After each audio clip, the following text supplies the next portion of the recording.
पूरे आसमान को अनगिनत धुरंधर योद्धा घेरे हुए थे और जमीन पर भी हजारों योद्धाओं की लाशें पड़ी हुई थी। उन सबके बीचों बीच एक जाबाज नौजवान खड़ा था, जिसके मुंह से खून निकल रहा था, जो कि पूरी तरह से हाँफ रहा था। इसके बावजूद उसकी आंखों में जानलेवा चमक साफ साफ देखी जा सकती थी। तभी उसके सामने मौजूद एक बूढ़ा आदमी हंसते हुए बोला, वैसे मानना पड़ेगा लड़के, तुझमें कुछ तो बात है। तूने वो हासिल कर लिया जिसे हजारों वर्षों तक लोग पाने की कोशिश करते रहे।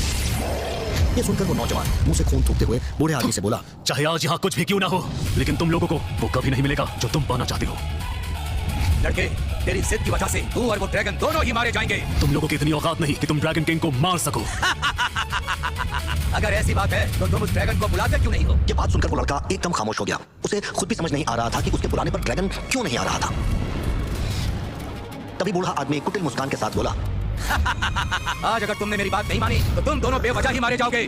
तुम्हारे लिए अच्छा यही है कि तुम अपने शरीर से ड्रैगन की हड्डी के उस तिलस्मी टुकड़े को मुझे सौंप दो। हो सकता है मैं तुम्हारी जान बख्श दूं, लेकिन अगर तुमने ऐसा नहीं किया तो तुम कल का सूर्य नहीं देख पाओगे। तभी एक दूसरे बूढ़े आदमी ने कहा, पूर्वज कुबेर, तुम्हारे पास समय बहुत कम है। अगर वो आ गया तो आप जानते हो ना क्या होगा।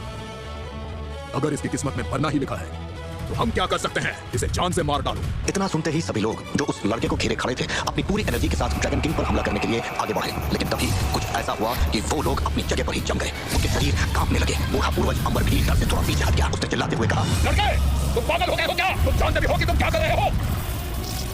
अगर तुमने ड्रैगन की हड्डी को नष्ट करने के बारे में सोचा भी तो सब कुछ बर्बाद हो जाएगा। यहाँ कोई भी जिंदा नहीं बचेगा। तभी उस लड़के की हंसी पूरे आसमान में गूंजने लगी।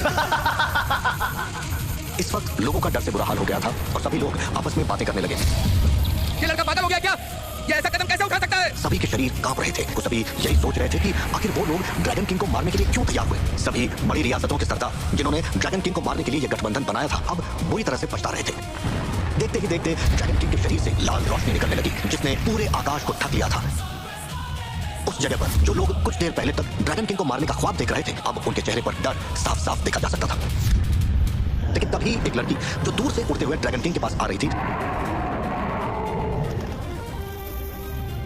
उसे देखकर ड्रैगन किंग की आंखों की लाल चमक अचानक गायब हो गई और उनमें ठंडक उतर आई। अगले ही पल वो लड़की ड्रैगन किंग के सामने आकर खड़ी हो गई।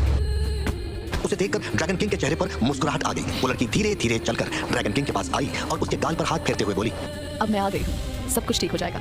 उसने कुछ देर पहले तक सभी को मारने के लिए ड्रैगन की हड्डी को नष्ट करने का फैसला लिया था, लेकिन अब धीरे धीरे वो लाल रोशनी गायब होने लगी थी। उस लड़की ने मुस्कुराते हुए ड्रैगन किंग को देखा। अगले ही पल उसके हाथ में एक बड़ी सी तलवार दिखाई देने लगी। इस वक्त ड्रैगन किंग भी मुस्कुराते हुए उस लड़की को ही देख रहा था। उस तलवार की भयंकर एनर्जी ड्रैगन किंग को भी महसूस हो रही थी, जिससे उसे अपने ऊपर एक दबाव महसूस हो रहा था। उसने उस लड़की से कहा, अगर आज तुम यहाँ नहीं आती तो तुम आज के बाद मुझे कभी देख नहीं पाती। अभी उसने इतना बोला ही था कि उस लड़की ने वो बड़ी सी तलवार ड्रैगन किंग के सीने में उतार दी। ऐसा महसूस हुआ जैसे वो तलवार कोई आम तलवार नहीं थी, बल्कि वो तलवार इतनी भयानक थी कि उसने ड्रैगन किंग की प्रोटेक्टिव शील्ड को भी तोड़ दिया था। ड्रैगन किंग की आंखों में हैरानी साफ साफ देखी जा सकती थी। तुमने ऐसा क्यों किया?